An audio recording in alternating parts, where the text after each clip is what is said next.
सास का श्राद्ध। नंदिनी और दिलीप की शादी के कुछ हफ्तों बाद ही सास की मृत्यु हो जाती है, जिस वजह से ससुराल में आई नई बहू एकदम अपने ऊपर इतनी जिम्मेदारी देखकर घबरा जाती है।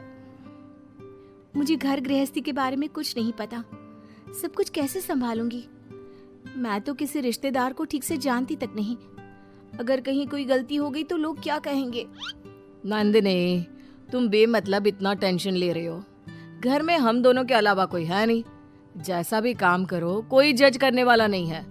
रही बात रिश्तेदारों की तो उन्हें मैं संभाल लूंगा। पति का सपोर्ट देखकर नंदिनी के अंदर हिम्मत आ जाती है। अब दोनों मिलकर एक दूसरे को संभालते हुए आगे बढ़ने लगते हैं। इसी तरह 1 साल बीत जाता है और श्राद्ध के दिन शुरू होते हैं। नंदिनी के पास सास की बहन का फोन आता है। बहू, पता है ना, श्राद्ध शुरू हो गए। जी मौसी जी, मुझे पता है। तो फिर सास का पहला श्राद्ध कब करोगे? पंडित जी से बात की? कोई तैयारी की? मौसी जी, मैं कल ना पंडित जी के पास चली जाऊंगी। ठीक है, बात करके सब अच्छे से तैयारी करना। हाँ, किसी भी रीति रिवाज में कमी नहीं रहनी चाहिए।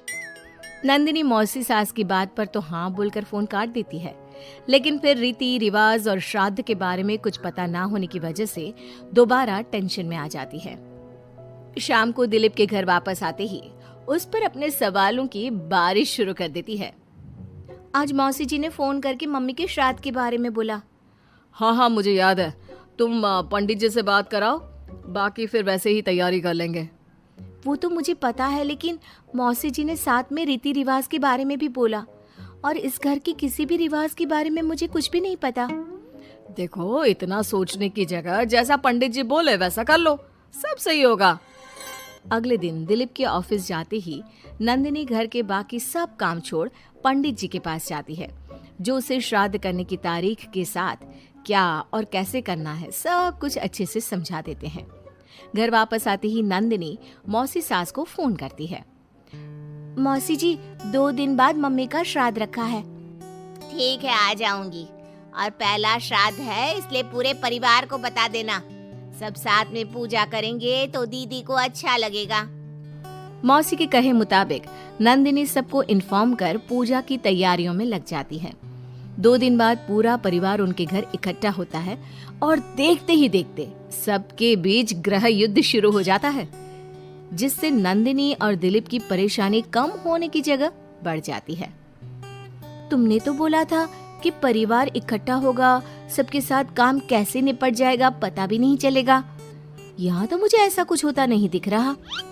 हाँ, क्योंकि हमें ज्यादा कुछ पता नहीं है और परिवार तो यहाँ आ चुका है, इसलिए जो भी है अब इनके वापस जाने तक तो हमें सहना ही पड़ेगा।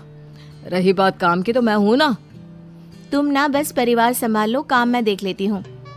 दिलीप परिवार वालों की गुत्थम गुत्थी और मामला संभालते हुए सबको शांत करता है, जिसके बाद सब पूजा करने बैठते हैं।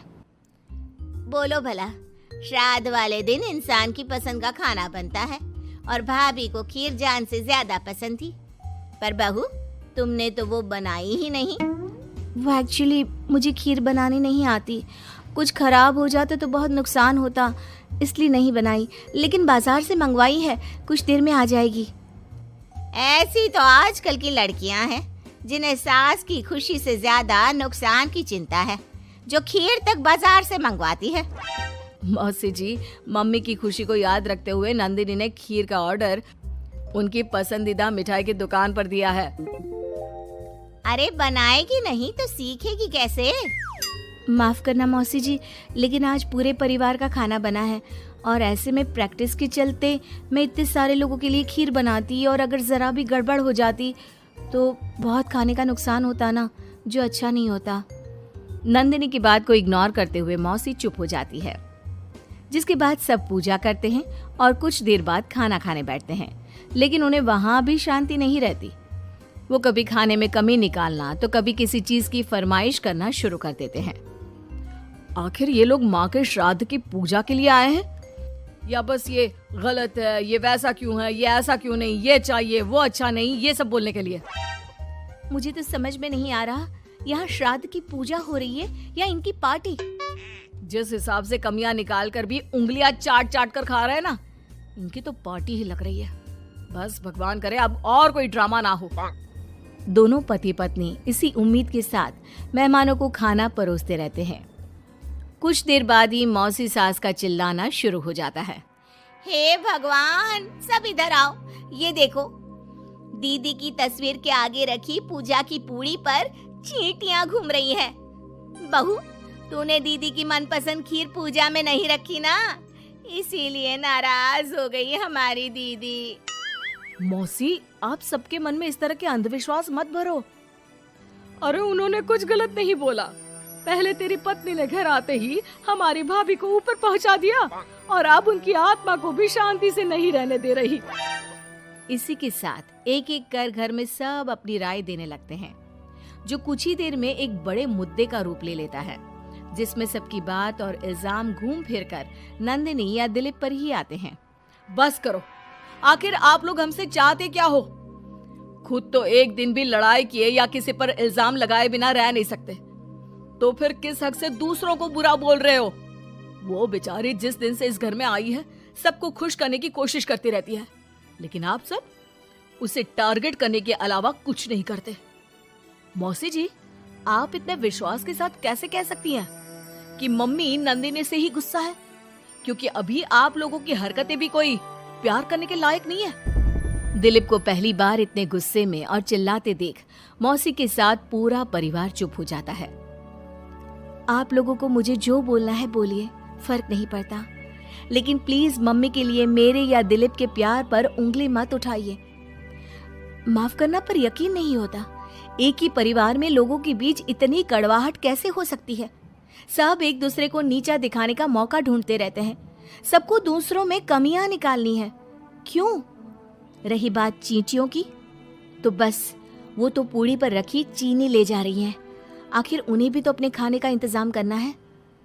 नंदिनी और दिलीप की बातें सुन परिवार में सन्नाटा छा जाता है।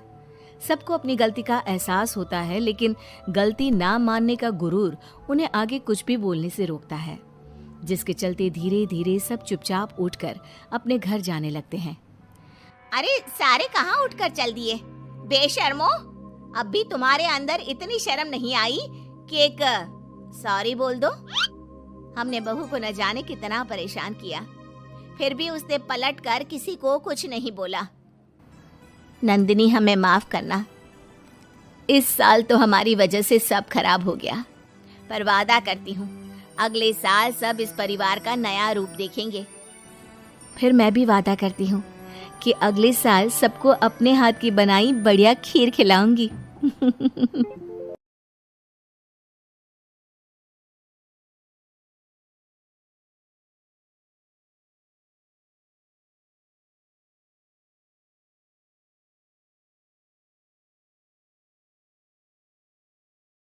सास की अंतिम इच्छा। देखिए माँ जी, वो पड़ोस की लूटन मौसी है ना, उनकी बेटा बहू उन्हें गोवा ले जा रहे हैं। अरे क्या बात कर रही है बहू? उसके तो ना मुंह में दांत है ना सर पर बाल, क्या करेगी गोवा जाकर? अपनी अपनी किस्मत है माँ जी, लूटन मौसी मरने जो वाली है। हैं? अरे बहू, ये कैसा मरना हुआ जो पहले से ही पता है और ऊपर से गोवा भी घूमने जा रही है? बोला ना माँ जी, ये अपनी अपनी किस्मत है। बात हुई थी मेरी लूटन मौसी की बहू से, बोल रही थी कि चलो दवाई में जो पैसा लगेगा वो गोवा में लगा देते हैं। सास को बहू की बात से पता नहीं क्यों नफरत की बदबू आ रही थी, लेकिन वो कुछ नहीं कहती और कमरे में जाकर लेट जाती है। क्या बात है, लोटन के तो मजे ही मजे है। वैसे आइडिया बुरा नहीं है, थोड़े से पैसे लगाओ और सीधा गोवा की सैर। मैं भी चलती हूँ गोवा। अगले रोज सास तय वक्त पर उठती नहीं। अरे देखो जी, माँ जी अब तक उठी नहीं। आज दूध वाले से दूध और काम वाले के लिए दरवाजा मैंने ही खोला है। अब कम से कम माँ जी का ये तो सुख है कि सुबह जल्दी उठना नहीं पड़ता। अरे बड़ी अजीब हो तुम, मेरी माँ सुबह से उठी नहीं है और तुम्हें चिंता दूध और काम वाली की है। अरे तुम्हें चिंता है ना, तो जाओ जाकर देखो क्या हो गया। वैसे मेरी किस्मत कहाँ लूटन मौसी की बहू जैसी। बेटे को माँ की चिंता होती है, वो सोचता है कि कहीं माँ की सांसें तो नहीं रुक गई और हमें पता ही नहीं चला। बेटा माँ के कमरे में जाता है और वहां जाकर, माँ क्या हो गया है तुम्हें? बेटा, लग नहीं रहा कि अब मैं बचूंगी। लल्लन डॉक्टर के पास ले चले। अरे कैसी बात कर रही है माँ? तेरी तबीयत सीरियस है और मैं तुझे लल्लन झोला छाप डॉक्टर के पास ले जाऊं? ना ना ना। अरे तो कहाँ ले जाएगा बता दे। वहाँ एडवांस दे दिया है मैंने, वो क्या कहते हैं, गूगल पे से। हैं? तूने क्यों पैसे दिए माँ? तुझे पता था क्या कि तू बीमार होने वाली है? सास को लगता है कि कहीं चोरी पकड़ी तो नहीं गई। वो हड़बड़ा जाती है और उसे पसीने निकलने लगते हैं। अरे माँ क्या हो गया? सर्दी में भी पसीने? लगता है तेरी तबीयत ज्यादा ही खराब है। और लल्लन डॉक्टर पास ही में है, चल उसी को दिखा देता हूँ। माँ को लेकर बेटा डॉक्टर के पास जाता है, जहाँ माँ ने पहले ही पैसे देकर सेटिंग कर रखी थी। डॉक्टर के क्लिनिक में जाते ही डॉक्टर की ओवर एक्टिंग की दुकान खुल जाती है। हाय राम माँ जी, हे भगवान, अब तो कुछ नहीं हो सकता। ये तो मरने वाली है बेटा। हैं? ओए डॉक्टर है इसलिए इज्जत से बात करूंगा, नहीं तो मेरी माँ को देखे बिना ये बकवास करने के लिए तेरे मुंह में घूसा मार देता। अरे ना ना बेटा, ऐसे मत बोल। वो डॉक्टर है, उसे वो दिख जाता है जो किसी को नहीं दिखता। हाँ माँ, शायद तू ठीक बोल रही है। डॉक्टर क्या दिखा आपको? हमारे डॉक्टर जी, जिन्होंने पहले से ही माँ से बोलने के पैसे ले रखे थे। यमराज, काला भैंस, वो तुम्हारी माँ को ले जा रहा है, ले जाओ इन्हें। यार माँ, ये डॉक्टर ही या तांत्रिक, क्या क्या बोला जा रहा है? अरे बेटा, वो डॉक्टर है, उसे वो दिखता है जो किसी को नहीं दिखता। इनकी हर इच्छा पूरी करो, क्योंकि यम नहीं चाहते कि इनकी कोई भी इच्छा को अधूरी रखा जाए। निराश मन से बेटा माँ को लेकर घर आता है। माँ, आज से मैं ऑफिस नहीं जाऊंगा। चल तुझे वो झूले वाले पार्क में ले चलता हूँ, जहाँ तू पिताजी के साथ जाया करती थी। ठीक है बेटा चल, लेकिन साथ में वो बीड़ी का बंडल रख लेना। तेरे पिताजी वहीं झाड़ी में पिलाते थे मुझे। हैं? माँ कैसी बात कर रही हो? वैसे भी जीवन के 4 दिन बचे हैं और तुम। अरे देख बेटा, ना पिलानी तो ना पिला, लेकिन सुना ना तूने डॉक्टर ने क्या कहा कि मेरी कोई इच्छा खाली नहीं रहनी चाहिए। अरे वैसे बेटा 4 दिन की जिंदगी है, न जाने कब मौत आ जाए। माँ के मुंह से मौत का नाम सुनकर बेटा गंभीर हो जाता है। उसकी आंखें लाल हो जाती है।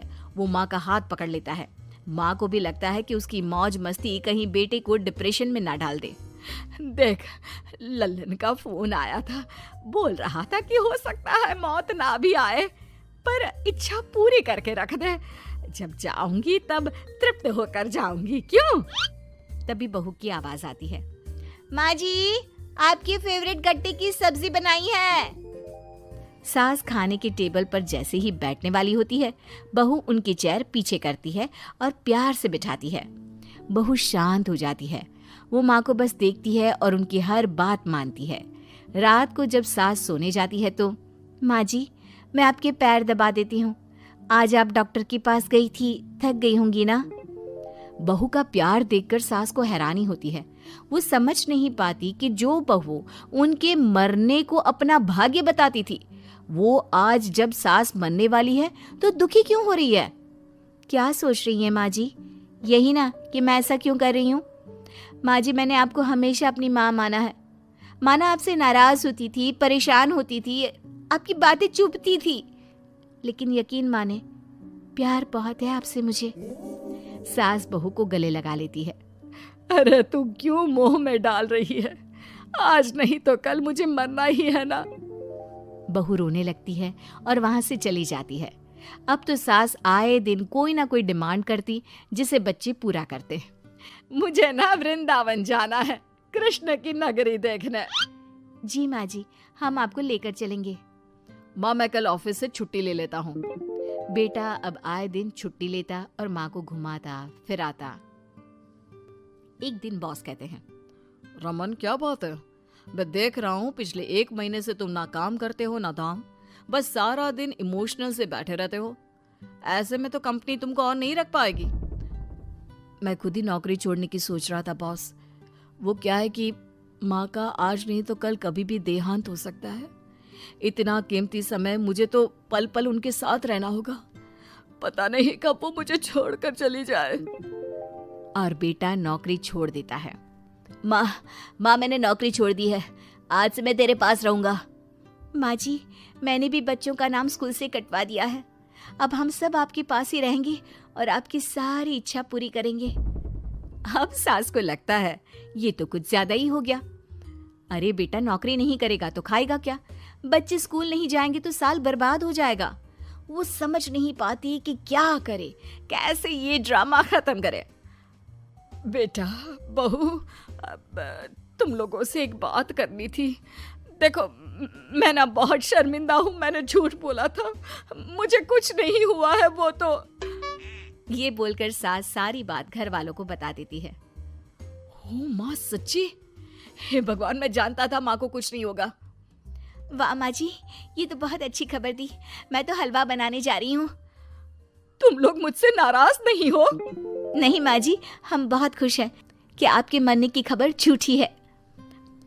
माँ, शायद मैं तेरे ठीक होते ही तेरा इतना ख्याल रख लेता तो तुझे ये नाटक करने की जरूरत नहीं पड़ती। माँ जी, आप हम लोगों को माफ कर दीजिए।